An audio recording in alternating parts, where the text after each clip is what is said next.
అందరికీ నమస్తే అండి. Welcome to our channel.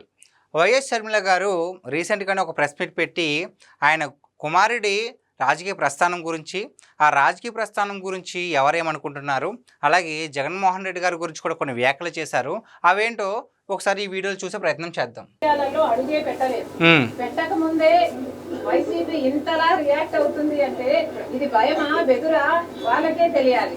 కానీ రాజారెడ్డి అని నా కొడుకుకి నామకరణం చేసింది స్వయాన రాజశేఖర రెడ్డి గారు. వైసీపీ సైతాన్ సైన్యం ఎంత అరిచికి పెట్టినా నా కొడుకు పేరు వైఎస్ రాజారెడ్డి. ఎన్ని కుక్కలు మొరిగినా దీన్ని మార్చలేవు. నా కొడుకు పేరు రాజారెడ్డి, నా కొడుకు రాజశేఖర రెడ్డి వారసుడే. చూసారు కదండి, షర్మిల గారు ఏమంటున్నారంటే, అసలు దేని గురించి మాట్లాడుతున్నారంటే, షర్మిల గారు వాళ్ళ అబ్బాయి రాజారెడ్డి ఉన్నారు కదా, ఆయన అంటే 2-3 రోజుల క్రితం నుంచి ఒక వార్త వస్తుంది. ఆయన రాజకీయాల్లోకి అడుగు పెడుతున్నారు, తల్లితో పాటు ఒక సభకి వెళ్ళారు, ఒక కార్యక్రమానికి వెళ్ళారు అని చెప్పేసి, రైతులకి ఎవరైతే సమస్య ఉందో అక్కడికి వెళ్ళారు అని చెప్పేసి ఒక వార్త అయితే వచ్చింది. ఈయన కూడా రాజకీయాల్లోకి వస్తున్నారు అని చెప్పేసి దానికి సంబంధించి వైసీపీ వాళ్ళు చాలా అంటే చాలా రకాలుగా మాట్లాడుకున్నారు. దానికి ఈవిడ మాట్లాడుతుందన్నమాట. ఆయన ఇంకా రాజకీయాల్లోకి అడిగే పెట్టలేదు మా అబ్బాయి, ఎందుకు ఇంత భయపడుతున్నారు, అంత భయమా ఏంటి, మీకు అంత కంగారు ఎందుకు, అసలు రాజకీయ అనుభవం కూడా లేదు కదా, అలాంటప్పుడు మా అబ్బాయి రాజకీయాల్లోకి వస్తున్నారు అంటే మీకెందుకు అంత భయం అని చెప్పేసి షర్మిల గారు వైసీపీ వాళ్ళని ఉద్దేశించి మాట్లాడుతున్నారు.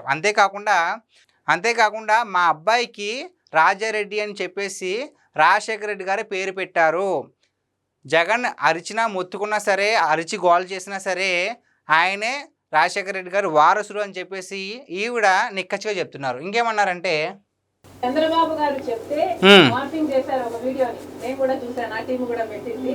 మార్క్ చేసిన వీడియోలో చంద్రబాబు గారు చెప్తే నా కొడుకు రాజకీయాలలో వస్తాడు అని చెప్పినట్టు కష్టపడి మార్పింగ్ చేశారు. చూస్తే నాకు చాలా నవ్వొచ్చింది. ఇంత కష్టం మీకు అవసరమా అనిపించింది.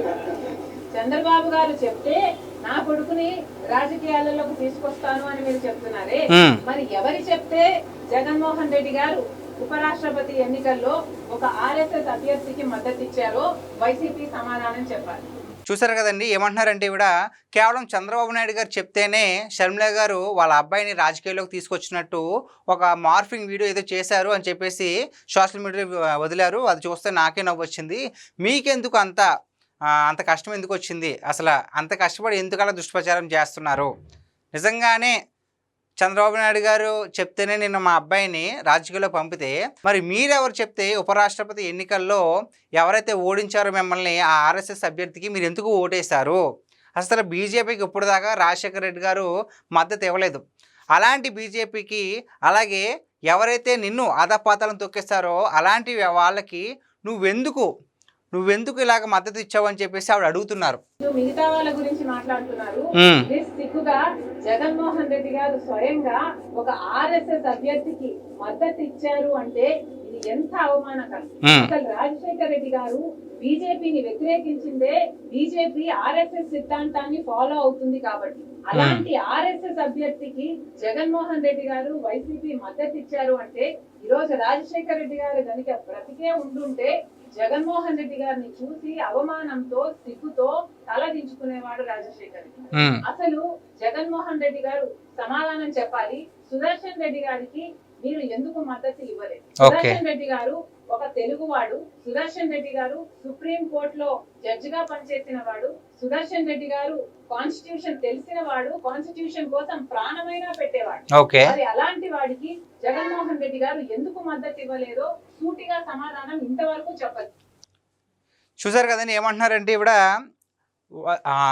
వైఎస్ రాజశేఖర రెడ్డి గారు బీజేపీని ఎందుకు వ్యతిరేకించారంటే ఆర్ఎస్ఎస్ సిద్ధాంతాలను పాటిస్తున్నారు కాబట్టి. ఆర్ఎస్ఎస్ అంటే రాష్ట్రీయ స్వయం సేవక్ సంఘం, వాళ్ళు హిందుత్వాన్ని కాపాడాలి, మనల్ని మనమే రక్షించుకోవాలని చెప్పేసి ఒక సంఘం ఉంటుందన్నమాట. దాన్ని ఆ సంఘం యొక్క సిద్ధాంతాన్ని బీజేపీ పాటిస్తుందని వైఎస్ రాజశేఖర రెడ్డి గారు వాళ్ళకి అంటే ఒకే విధంగా ఒక మతం గురించి ఇలా ఉండకూడదు రాజకీయ పార్టీ అని చెప్పి ఆ ఉద్దేశంతో రాజశేఖర రెడ్డి గారు అప్పుడు వ్యతిరేకత చూపించారనమాట. బీజేపీకి ఎప్పుడు కూడా వ్యతిరేకత చూపిస్తూనే ఉన్నారు. అలాంటి పార్టీకి నువ్వు ఎలాగా మద్దతు ఇస్తావు అంటే నిజంగానే అంటే రాజశేఖర రెడ్డి గారి కొడుకువై ఉండి ఆయన్ని వ్యతిరేకించిన పార్టీకి నువ్వు ఎలా మద్దతు ఇస్తావు? నిజంగా ఇప్పుడు గనక రాజశేఖర రెడ్డి గారు బతికి ఉంటే గనక అవమానంతో నువ్వు చేసిన పనికి అవమానంతో తలదించుకునేవారు అని చెప్పేసి షర్మిల గారు అంటున్నారు. సుదర్శన్ రెడ్డి గారికి మీరెందుకు సపోర్ట్ చేయలేదు? సుదర్శన్ రెడ్డి గారు తెలుగు వాళ్ళే కదా అని చెప్పేసి అంటే ఆయనకు ఎందుకు సపోర్ట్ చేయలేదు? నీ వ్యతిరేకత నువ్వు అధపాతాళం తొక్కేసిన కారణమైన వాళ్ళు కూడా నువ్వు ఎందుకు ఓటేసావు, అసలు ఎందుకు మద్దతు ఇచ్చావు అని. ఇక్కడ మనం చెప్పుకోవాల్సింది ఏంటంటే అలా చేయకపోతే జగన్మోహన్ రెడ్డి గారు ఎంత స్వేచ్ఛగా ఉండరు. ఇప్పటికైనా బయలు మీద బయటకు వచ్చారు, ఆ విషయం అందరికీ తెలిసిందే.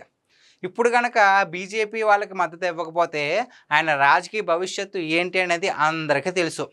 అందుకే ఆయన ఇప్పుడు బీజేపీ ఉంది కాబట్టి బీజేపీకి సపోర్ట్ చేస్తారు. అదే రేపొద్దున కాంగ్రెస్ ఉందనుకోండి, కాంగ్రెస్ సపోర్ట్ చేస్తారు. ఎందుకంటే చెప్పినట్టు చెయ్యాలి. లేదు అని మొరాయిస్తే కనుక జగన్మోహన్ రెడ్డి గారు మళ్ళీ చెరసాలకు వెళ్ళే అవకాశం ఉంది. కాబట్టి ఎందుకు చెరసాలకు వెళ్తానని భయపడుతున్నారంటే చేసిన పాపాలు అన్నీ ఇన్ని కాదండి. 5 ఏళ్లలో ఎన్ని చేయాలో అన్నీ చేశారు. ఈ 5 ఏళ్ళ పాటు అధికారంలోకి రాకముందు కూడా ఆయన మీద ఎన్నో కేసులు, ఎన్నో అభియోగాలు చాలా అంటే చాలా ఉన్నాయి. దానివల్ల వాటితో పాటు ఈ 5 ఏళ్లలో ఇంకా చాలా పెరిగిపోయాయి. దాంతో ఎక్కడ నేను వీళ్ళకి వ్యతిరేకిస్తే నన్ను మళ్ళీ చెరసాలకు పంపిస్తారు, మళ్ళీ నా బతుకంత ఇలా అయిపోద్దని చెప్పేసి ఇంకా తప్పలేదు, ఆయనకి వేరే చాయిస్ లేదు. ఆయన ఒకటి ప్రజల పట్ల పోరాడాలి అంటే ఇలా ఫేక్గా ఉండాలి అని ఒక ముద్ర వేసుకుని నేను ప్రజల పట్ల పోరాడుతున్నానని ఒక ఐడెంటిటీని క్రియేట్ చేసుకుని లేనిపోని చిచ్చులు పెట్టి ప్రజల కూటమి ప్రభుత్వం మీద లేనిపోని చిచ్చులు పెట్టి ఆయన కొనసాగడం. 2 లేదు నేను ఎలాగ ఉంటానంటే కనుక ఆయన మళ్ళీ చెరసాలకు వెళ్ళిపోవడం. కాబట్టి ఆయనకి మళ్ళీ జైలుకి వెళ్ళే ఉద్దేశం ఎవరికి ఉండదు. కానీ ఈసారి బయటకు వచ్చినప్పుడు కాస్త పద్ధతిగా న్యాయబద్ధంగా ఉంటే బాగుంటుంది. కానీ లేదు దొరికిందంతా దోచేసుకుంటారంటే ఇలాగే ఉంటుంది. షర్మిల గారు అడిగిన ఒక్క ప్రశ్నకు కూడా జగన్మోహన్ రెడ్డి గారి దగ్గర సమాధానం ఉండదు. మళ్ళీ ఆవిడ కుమారుడు రాజకీయాల్లోకి వస్తున్నారన్న వార్త విని ఇప్పటికే ఆవిడ మీద చాలా అంటే చాలా నిందలు, దోషణలు, చాలా అవమానకరమైన వ్యాఖ్యలు సొంత చెల్లి మీద చేయడమే కాకుండా ఇప్పుడు ఆవిడ కుమారుడు వస్తున్నారని చెప్పేసి లేనిపోని రూమర్స్ క్రియేట్ చేసి ఒక వీడియో చేసి ఇందాక చెప్పినట్లుగానే చంద్రబాబు నాయుడు గారు చెప్తేనే రాజకీయాల్లోకి దింపారు షర్మిల గారు అని చెప్పేసి ఆవిడ చెప్తున్నారు. అంటే సొంత చెల్లి, సొంత మేనల్లుల మీద ఒకవేళ అన్నీ బాగుంటే జగన్మోహన్ రెడ్డి గారు నిజంగానే ఆస్తి కోసం ఆశపడకుండా మా చెల్లే కదా అని వదిలేసి ఉంటే కనుక ఇప్పుడు జగన్మోహన్ రెడ్డి గారు ఇంతలా పోరాడుతున్నారు. ఈవిడ బలం కూడా వైఎస్ జగన్మోహన్ రెడ్డి గారికి ఉంటే వైసీపీ పార్టీ ఇంతలా దారుణంగా ఓడిపోయేది కాదు. ఎందుకంటే ఆవిడకి కూడా రాజకీయం గురించి చాలా బాగా తెలుసు.